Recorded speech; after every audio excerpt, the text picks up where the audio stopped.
Hi, Lenny. Hi, Nancy. Welcome to episode 117 of the Front Porch Book Club. The Front Porch Book Club is a podcast that meets twice a month. We like to dig deep into the relationship between characters and the worlds they live in. Grab your book and iced tea and join us on the front porch. Happy New Year, Lenny. Happy 2026. We made it. We did. And we're recording this literally on New Year's Day. I hope you had a good holiday. It was very nice. I had a nice time with friends last night to ring in the new year. We, of course, are in Central Time Zone, and we made it to watching the ball drop on the East Coast. And then we disbanded. That was pretty good, I thought. That is pretty good. And you know what? We celebrated together because I watched the clock drop too. Yay! That's great. And the comfort of pajamas and heat and electricity. I was not in pajamas. I decided the weekend before that I needed a new outfit to wear, and I had some leftover fabric from a dress I'd made for last New Year's Eve. It was just enough for a cute little sequin skirt, and I made a nice little glittery top to go with it. Lovely, Nancy. I know you were all sparkly and beautiful. I was sparkly. And you were beautiful. I know everyone will be wanting to know, how did you survive Christmas without your son being around? Because we talked about that. We did. I did okay. Okay. We had a little overnight trip to our brother's house and took the parents, and we made out okay. I wasn't sitting at home looking at a tree. We'll get into this a little bit with the book shift that we're going to talk about today. But I bet changing geographic locale, doing something different than you typically would do, was a positive step. And I knew that I had to make it different. I had to make changes. And that is actually a really good segue into this book. Now, in January, we always do like a self-help book, self-improvement, goal setting, those kinds of things. And so we decided to keep that the same this year and pick this feelings book. Yeah, it's called Shift, Managing Your Emotions So They Don't Manage You by Ethan Kross. I had read some really complimentary reviews about this book, so I was really happy that we selected it for our January book. Yeah, so emotions are important and feelings are important. And as a therapist, we like to explore feelings and we like to validate feelings. Yes. But this book goes into a different direction as far as what are feelings? Yes. Are there good feelings, bad feelings? What do we do if feelings overwhelm us? What do we do if we don't like the feelings that we're having, or they're persistent and they're not making you happy? So it talks about a lot of different things on feelings. Now, I got my book on the Kindle, of course. Ding, ding, ding. And yes, I thought this seemed like a very thick book. It took a while for me to get through it, and it wasn't a hard book to read. A little over 200 pages. Oh, then it was that. Okay. Well, I think these kind of books, a person reads a little more slowly than fiction books, where you're just zooming through the plot and there's dialogue. And dialogue, the way it's formatted, takes up a lot more space than a nonfiction book, which is big chunks of paragraphs usually. Now, that makes sense, Nancy. And plus, it requires thinking along the way. Yes. Like I was applying it to my life, and then I was applying it to incidences that I know of and all of that. So that makes sense. Yeah. Well, so this book was published just last year in February of 2025, and it was an instant national bestseller. It was one of Oprah's daily best self-help books for personal growth in 2025, and it was a Publishers Weekly Best Book of the Year. Ethan Kross is one of the world's leading experts on emotional regulation. He's an award-winning professor at the University of Michigan's top-ranked psychology department and its Ross School of Business, and he's the director of the Emotion and Self-Control Laboratory there at the University of Michigan. Okay. Now, I'm glad we picked this book because this is really right in my wheelhouse of where I like to go, Nance. Absolutely. We're going to talk about feelings. I think I know something about that. But what I really appreciated about this book were all the stories. Like, he has a lot of good stories about people who apply the principles that he is talking about and how they apply them and the outcomes of that. And then I thought another real big strength was all the research. Yes. So while the concepts to me and what it was talking about are very familiar, he backs every statement up with so much research. Yeah, that's about 50 pages of notes, I think. Yeah, he was really footnoting a lot, and he talks a lot about the research, and I really liked that part of it. So you wanted to do the book. What did you think, Nance? Well, I really liked it. I also like that it was science-backed because while books that are by people who think, well, this is a pretty good idea, or it worked for me. I mean, they can be entertaining, but they're not always generalizable to other people. And maybe they're not even specifically all that helpful to the individual who's writing the book either. I love science-backed approaches, and this definitely was. Now, I had offered you, I think, 4 or 5 different kinds of self-help books, and you selected this one. And I was glad you selected this one because I had read good reviews about it. I liked that it was science-backed. And I think emotions are something that I have been thinking more about and something that I have been wanting to explore, pulling the levers of my emotions so I feel a little more in control of them. And what I liked from the very beginning of this book is that Kross tells us what emotions are.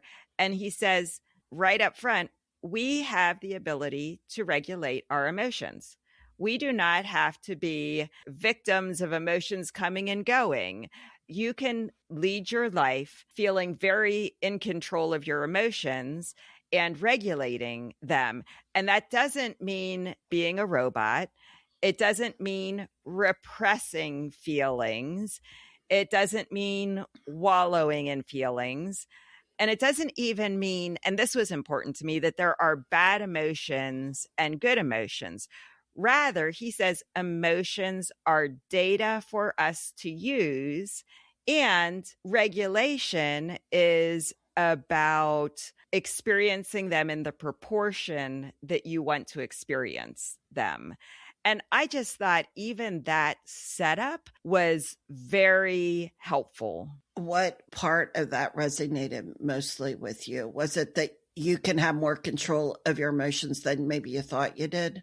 Yeah, that a person can definitely have more control over their emotions, because there are definitely times in my life that I feel like emotions sweep over me in a way that it's very hard for me to disentangle myself from.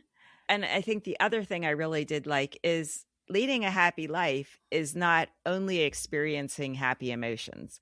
Leading a happy life is understanding that there's room for grief and anger and sad. Like, a happy life incorporates the range of human emotions, but it is about regulating them. It's about understanding what it is they are telling us. And he even talks about the wisdom of emotions. And I really like that idea too, that, oh, this is information. This is wisdom coming to me about where I am, the context that I'm in, what is happening to me. And now I get to choose how I'm going to move forward. I am not a prisoner to my emotions, that there are these levers or shifters. The book is called Shift. There are shifters that we have that can be very useful. Yeah. I liked all of that. A lot of his terminology is different than the terminology that I use. Yeah. However, emotional regulation in some fashion, whether it's called coping skills or whatever, is, I think, a part of every treatment plan I have done. Yeah. Ever. Like, it is a part of everyone's treatment plan if they are being seen by a therapist. It's how to understand your feelings. Obviously, we spend a lot of time in therapy validating them, understanding them, validating them, and then what is it that you want to do about it? And some of the language he uses is different. Right. But a lot of it is like cognitive behavioral therapy too, and behavioral approaches, of which I'm doing a lot of behavioral work right now with kids. So a lot of what he terms different things, other disciplines or other people are going to have like different terminology, but he brings you through all of these different therapeutic approaches in a way that people can understand them, and almost does like a workbook, work through and say, okay, so these are my tools in my toolkit. So when I'm feeling this way, let me look at these things. And when I'm this way, let me look at these things, and wraps it all up in a pretty package for people to take with them. As I was reading this, I was wondering if there was anything new for you, or this was more for you. Oh, yeah. These are the approaches. These are interesting stories. And this is a good way to present it. Was it more that experience for you, probably? Yeah, it was really more of that. Almost like this would be a good book to give to somebody who wanted to know what therapy is. What do you do besides listening? What's going on with people? Like, what do you do with all that? Right. This is a good approach, but it's more in the behavioral and cognitive approaches of my feelings are overwhelmed. So now I've got to deal with this in a behavioral way or a cognitive way. All of the clinical stuff is right there. As an example, when you say, well, this really helps illuminate what therapy is. So say someone comes to you and they're like, I just really unhappy. I have a short fuse. I just blow up a lot at the people around me. So you kind of go through the validation. And then when you say all treatment plans include some aspect of emotional regulation, like what would a treatment plan look like in that case? Well, everybody's treatment plan is supposed to be individualized, right? Yeah. But it would be a goal in a treatment plan. Okay. So like the goal might be emotional regulation, or how to cope instead of exploding on your wife and your kids. Underneath that, it might be to look at your support system. Like the support system is usually a part of a treatment plan. And he talks about the support system or the environment, understanding your triggers. Why do you explode? Now, he doesn't use the word triggers. Right. He doesn't even use activating event. I think he uses a different language than CBT. Adverse event. Yeah, so some people call it an antecedent or a trigger. To understand those components of it, and there's really nice CBT charts that are that ABC categories that he talks about, where you can journal them. There's just so many facets that these little nuggets are the meat and potatoes of a lot of therapy sessions, really. But what he's basically giving us is a menu of ways people can use emotional regulation. He starts off from regulating from within.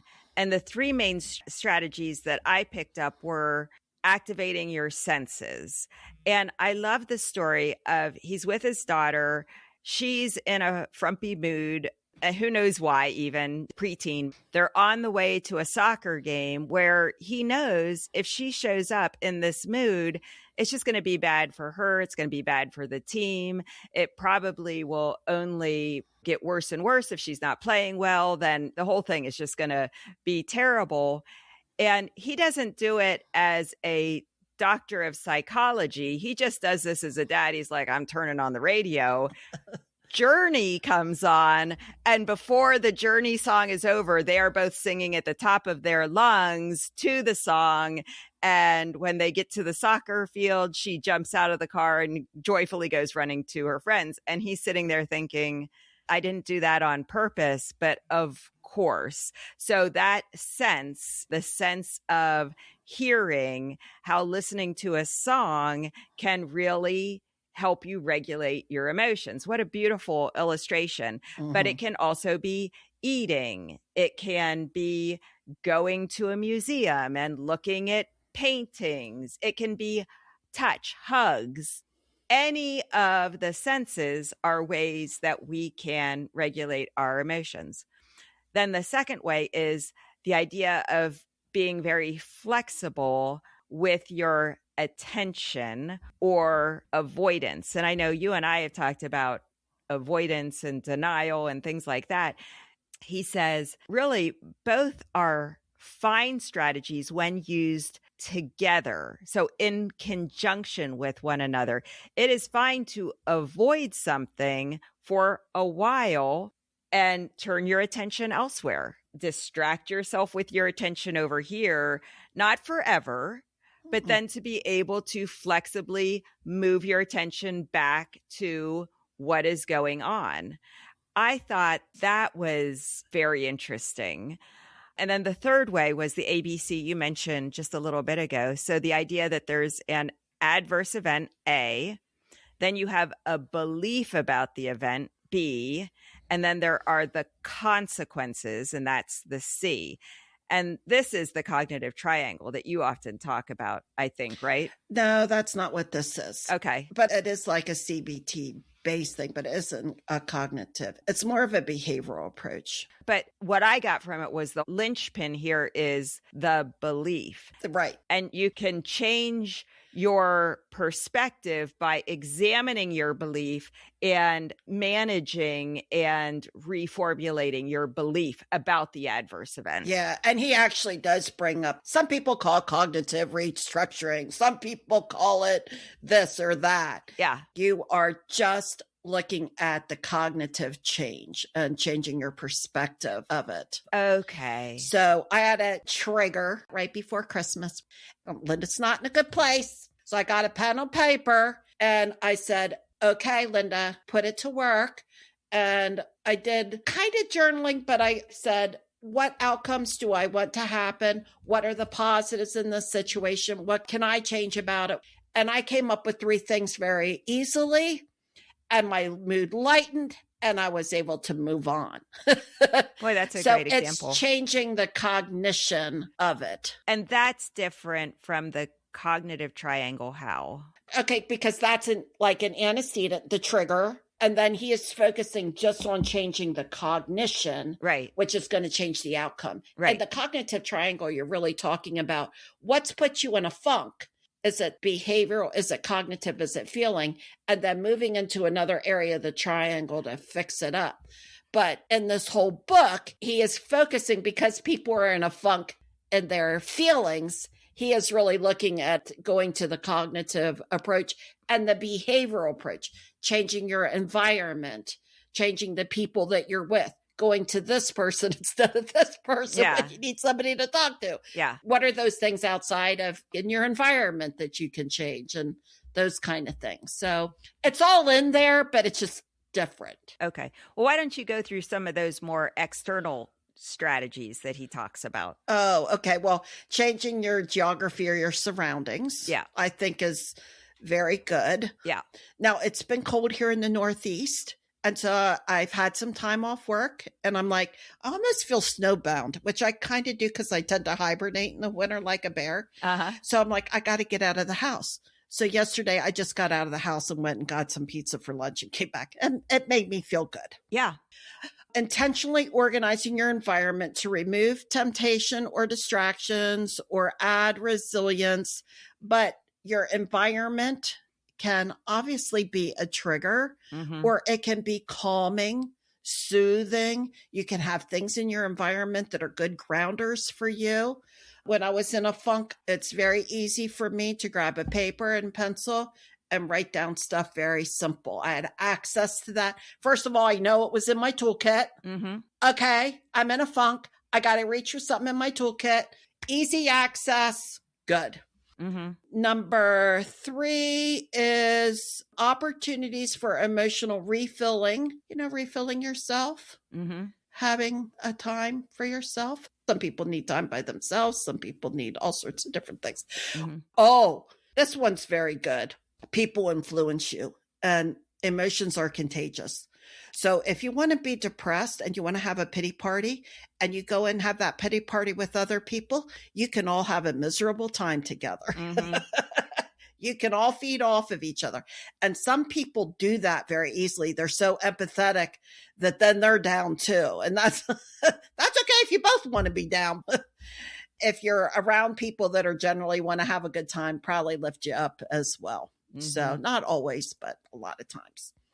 5 had to do with identifying your emotional advisory board of people that you have that you can call out to and ask for help. And some people are better than others, as we know. Yep. Number 6 has to do with social comparisons, and people compare all the time. And, oh, well, that person has it bad. Oh, I don't feel so bad anymore.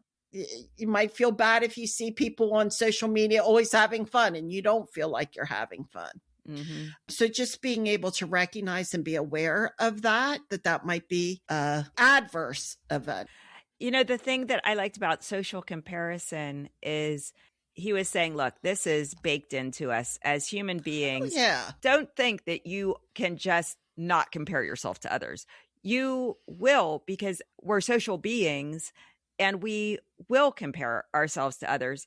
But the trick here is if you are feeling a certain way, think about how social comparison, again, can be a lever. So if you are feeling unmotivated, listless, the idea of social comparison, thinking about, oh, well, how about that friend I know who has gotten so much better at tennis and practices 3 times a week? So he said it can be very motivating if you're looking for motivation. And then he did mention if you're feeling down, like your life isn't going as you want, sometimes thinking about someone who's had it worse than you can make you feel pretty grateful. But his illustration was good. He was thinking about his grandmother who survived the Holocaust, just a horrific story. And he says to himself, well, I'm a little stressed because I have papers to grade and a grant due, but I don't know. Grandma survived the Holocaust. I guess I can, get these papers graded and the grant written. Yeah. Gives you a different perspective, doesn't it? Yeah. And then this last one has to do with pro-social behavior. I don't even remember what that was about. That's like helping other people out. Helping a friend move is going to put you in a better mood. Even donating money to a worthwhile cause. All the research is you feel better when you engage in pro-social behavior. Okay, well, that's true. I liked number 5, especially that you talked about the emotional advisory board, because it not only provides guidance on who you can safely and effectively go to for assistance, but for me, it was also thinking about how I can be a better friend as I'm listening to my friends who are dealing with some sort of adverse event or working through feelings. His 2 big tips are, first of all, you just listen, which I'm actually usually pretty good at. Ask questions, understand the situation, do what you were talking about, validate, normalize, all of those good things.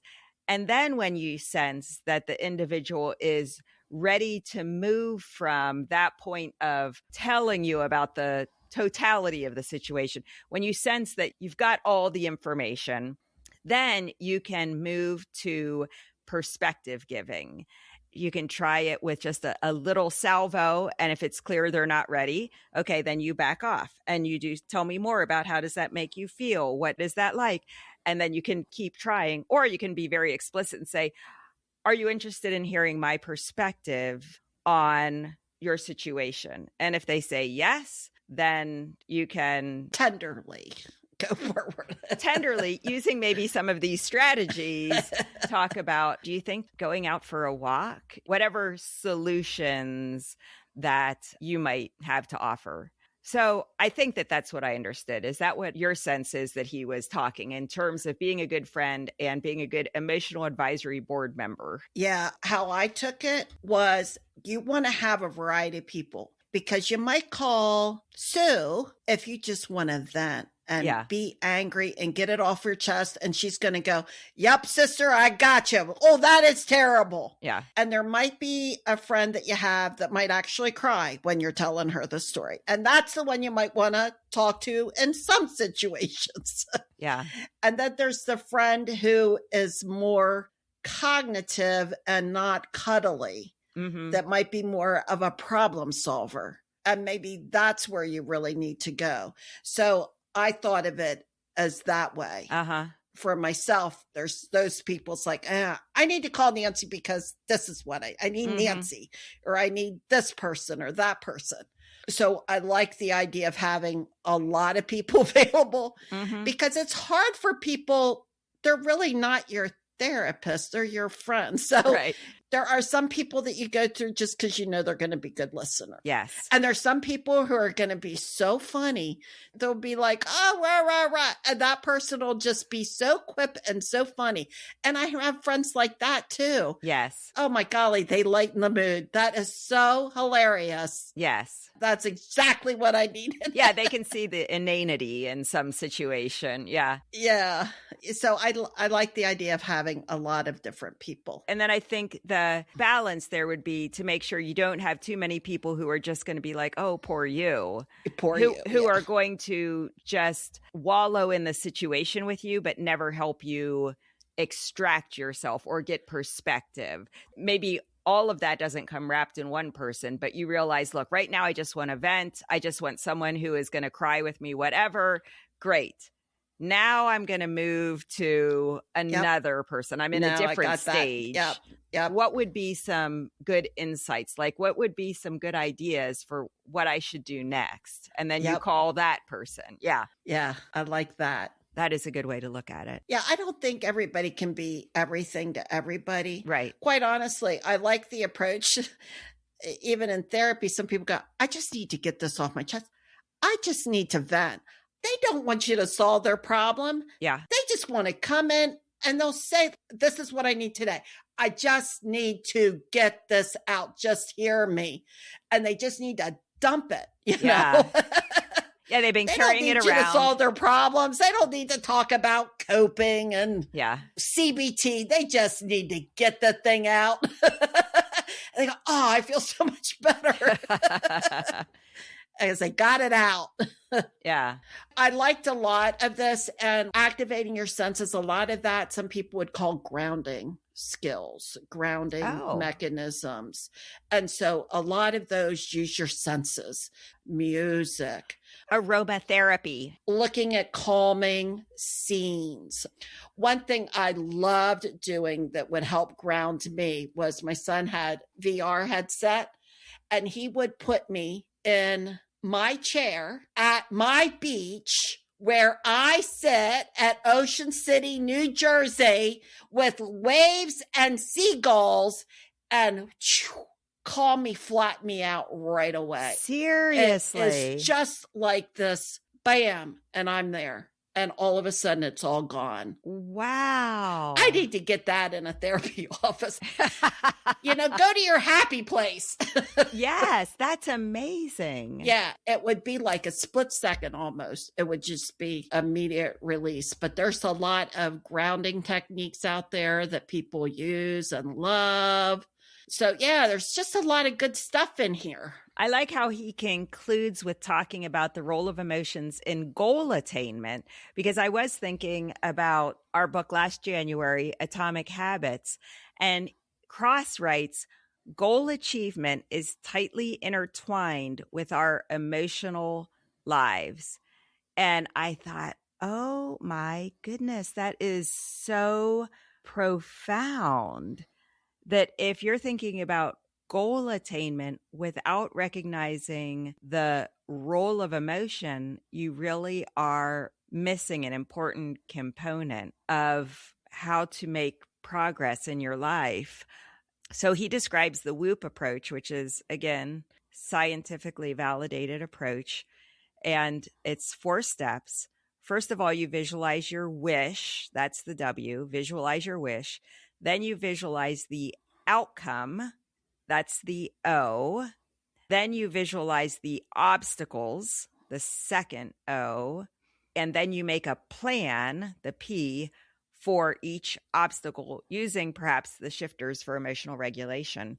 To do that, he suggests if-then planning. So if X obstacle happens, then I will do X to regulate myself. Have you heard of the WHOOP approach? I have never heard the WHOOP, and I thought it was so cute and so easy to think about. I loved the if-then and the thinking through, because I do some of that when this happens again, or if this happens again. Let's think of a plan. You know, this is a trigger, or he uses different terms. So let's put a plan together so that when this happens, you will be able to safely navigate it using what you know to have a better outcome than the last time. I mean, you have even talked to me about doing that. Really? You have. When I have said, oh, this thing happened and I reacted this way and I didn't like it, we've talked about mantras. Or when I've said, this thing happened, I went over here and I just thought about it for a second. And you say, yeah, that's a good plan, because you removed yourself from the situation. And then you were able to come back with a fresh perspective. Mm-hmm. Do you think that will work in the future if that happens again? You do sometimes talk to me about future planning for how to deal with events. Yeah. Oh, I guess so. That does sound familiar. Yeah. Right. And I think that that's all a part of the learning. I think he's honest at the end. He's not the expert. We all have emotions. This is what makes up who we are. It's the people that understand their emotions and can regulate them so that if they are in a funk, hey, if you want to continue to be in a funk, have a pity party. Sure. Go for it. Get your Kleenex out, watch a Hallmark channel, knock it out. Woe is me, have your day. Right. But if you're tired of that or you don't want to, then you really are in charge of your emotions.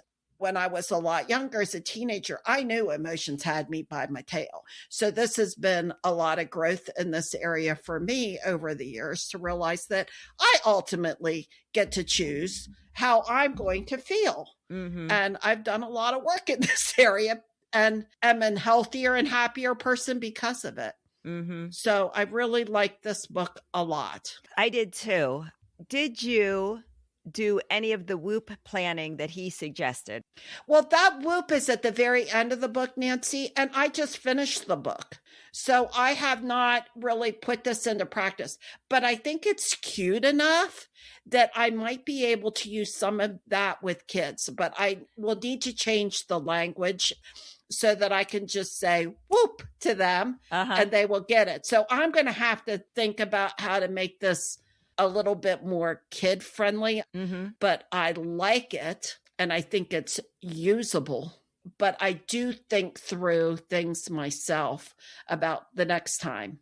And that is very helpful to me. And that's now second nature to you. Probably. Well, when I'm in the midst of a funk, I have to take a time out, a Linda time out. I always say life with Linda.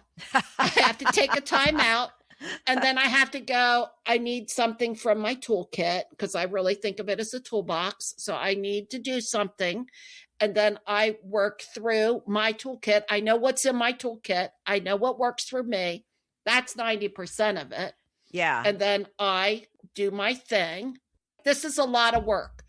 The next time, before it gets into this big problem, is there something I can do before I get into this big funk? Yeah. And I did like how he gave a couple personal examples that even in different stages of getting out of a funk, he has different tools of these that he uses, different shifters. Like the beginning of the funk, he might do this, and then he does this, and then he does this, like to work his way out of it.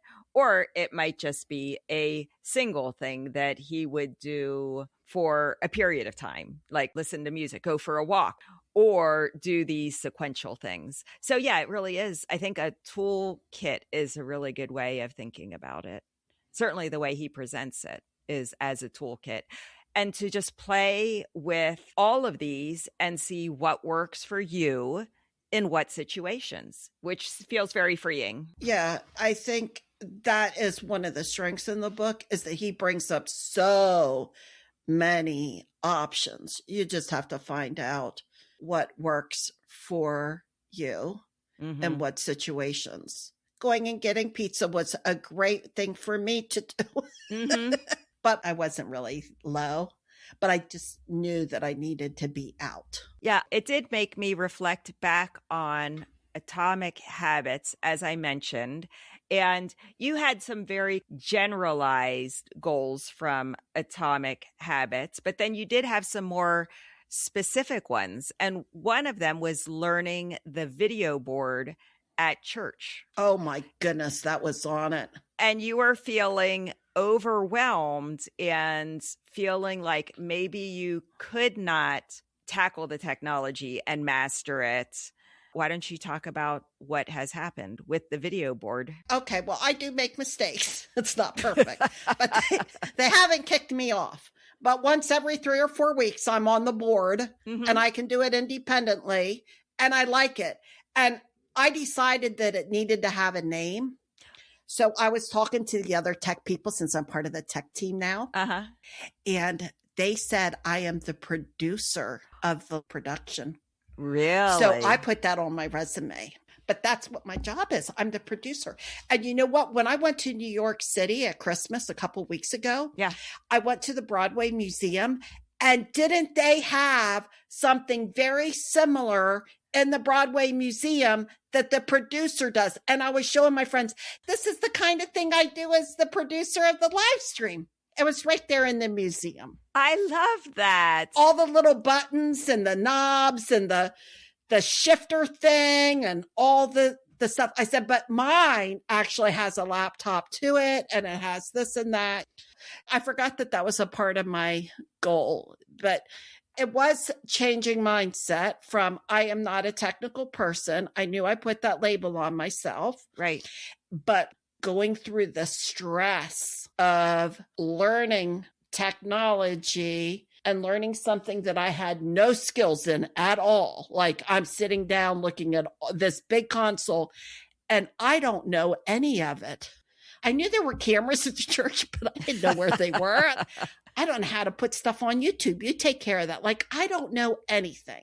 And so it was really learning something from scratch. It was really a stretching, painful situation. And there was one time I had to walk away. Really?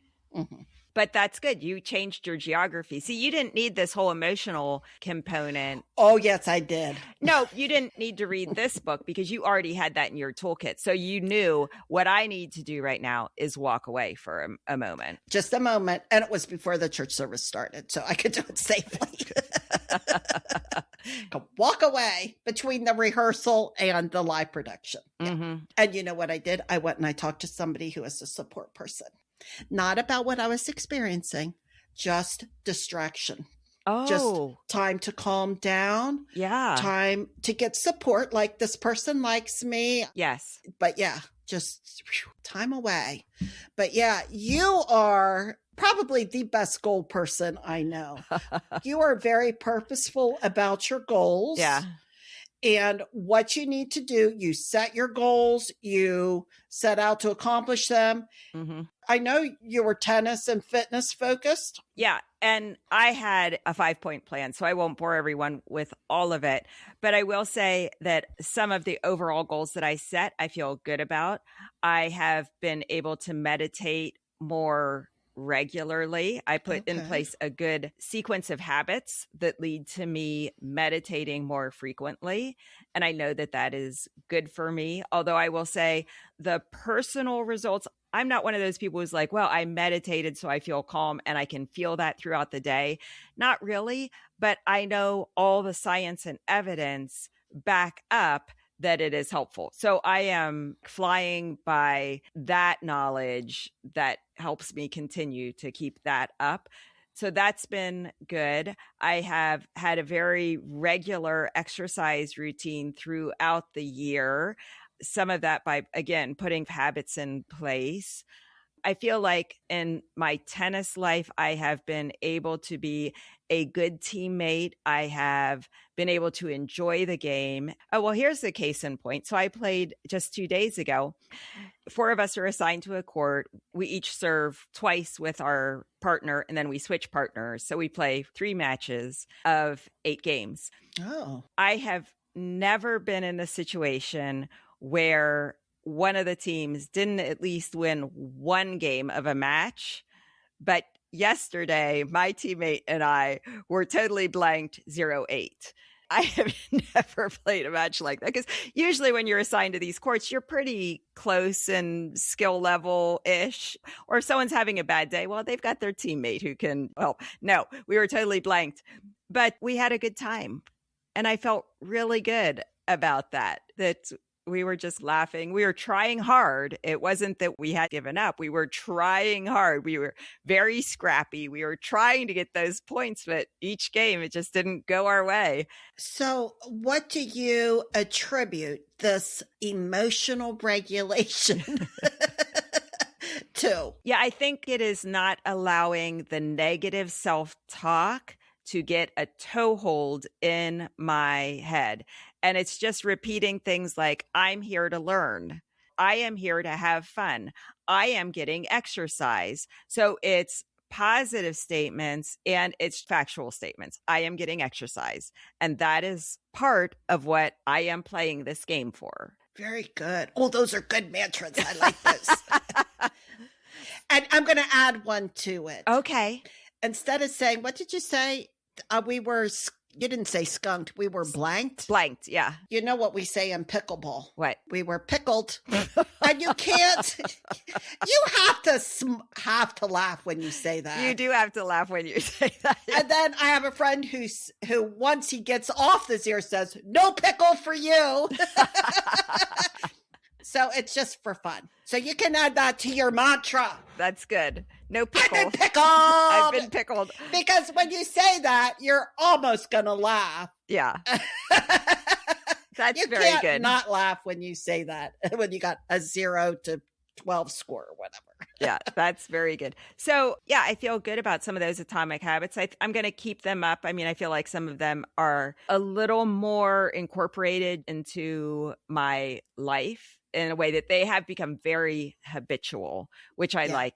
I guess even talking through this, some of this really does include an emotional component, some of those mantras. But I think this book is a very good companion to Atomic Habits. If someone was really interested in goal setting, I'd say read Atomic Habits and then read Shift. And boy, with those 2 books, you're going to have a lot of tools. It's not magic. It's not a formula. It's tools. You will have a lot of tools to choose from to figure out and play with and experiment what works with you. Yeah. I like that. I like that suggestion. And I was thinking of Atomic Habits a lot this week. So it could be having just read this book, triggering some of that for me. Mm-hmm. And that it's New Year's and you think about, what do I want for this next year? People talking about their resolutions. What do I need to set myself up for success? I ask myself, what's going to make me happy? Yeah. Those kinds of things. So yeah, very good. Here was an interesting experience that I had. I just got done reading Shift and I happened to look at my email and I get a daily Moravian text email that has 2 Bible verses and a prayer. So in the Moravian daily email, one of the Bible verses was Psalm 147, verse 14. And that is, "The Lord grants peace within your borders." And it made me think of my borders in a different way, like my borders being my life, and that emotional regulation can lead to peace within my life. So not that our lives will be easy, but we can be at peace with whatever comes our way. And I thought about this too, because Kross opens the book and concludes the book with the story of his grandmother, whose family was killed during the Holocaust. She manages to escape a firing squad, runs into the forest, lives in the forest for a while, lives in barns in the wintertime, eats grass. Hungry, cold, lice infested. Yeah. Right. Lice infested.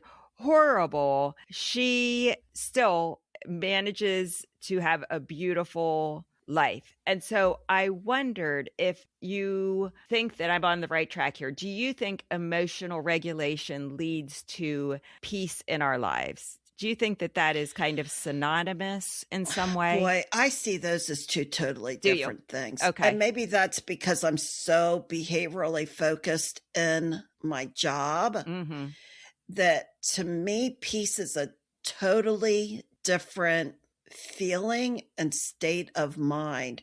Is peace an outcome of emotional regulation? Like, is it reasonable to say someone who's well emotionally regulated is at peace, or no? That feels like a different concept. Two different things to me. Yeah. Okay. I know what peace is in my heart. And when I feel peaceful within myself, that's usually when I'm regulated. Yeah. It would be hard to have that feeling of peace that you have if you're angry about something, or if you're sulking, or if you're wounded or hurt or whatever. Right. But I think that it's a different state of being. And like, to me, mindfulness, I think that you're not quite there yet with this whole mindfulness meditation thing.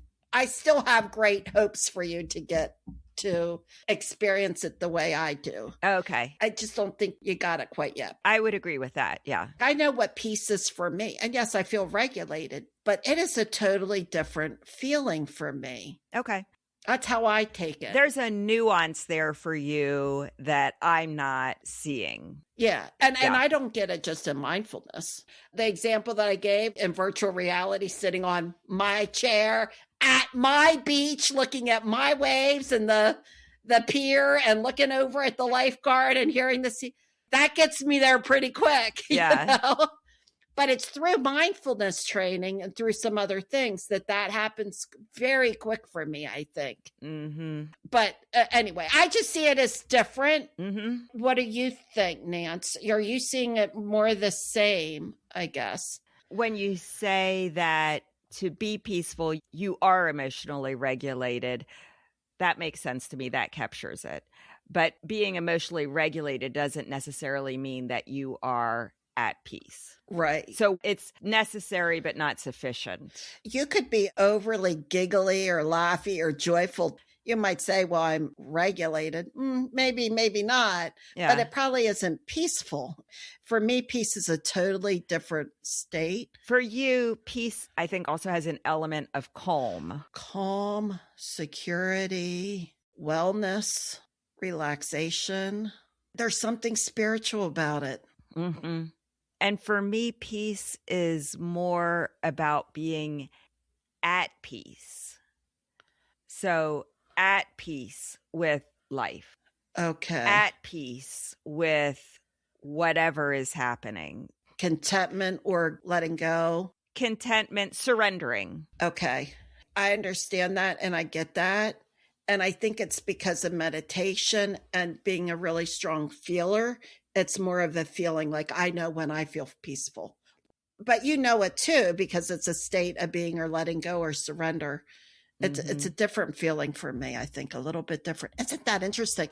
We need to ask this guy if he'll write a book on peace and give us the definition for peace and then how to get peace. You know what? The tools to get you to peace. I thought exactly the same thing. What? Are you kidding me? I am not kidding you. I thought his first book was Chatter. Second book is Shift. I was thinking exactly the same thing. The third book here is Peace. Okay. We'll see if we can ask him about it. If we can get him. If we can get him. If he'll agree to come on the podcast. Yeah. Let's hope we do. Yeah. All right. Well, this was great conversation. I knew it was going to be interesting because you have so much depth of knowledge on this topic. And I feel like a little newbie learning learning about emotion and emotional regulation and all of this stuff. It really does feel like a frontier for me that I have not spent a lot of time in. Oh, okay. Well, stop by the front porch the next time. We will hopefully have our author, although we don't have him locked in yet. Not yet. Not yet, but we're hoping. Hey, that can be our goal, Nance. Yes. What obstacles do we have and how are we going to get him? Whoop. We're going to try. Yep. We can talk about this book, at least with him or someone else knowledgeable. Yeah, for sure. Well, everyone, thanks for listening. We hope that this has been fun for you to think about your emotional life. Our website is frontporchbookclub.com. Our episodes come out twice a month on the first and third Wednesday of each month. See you next time, Lenny. See you, Nance. Bye.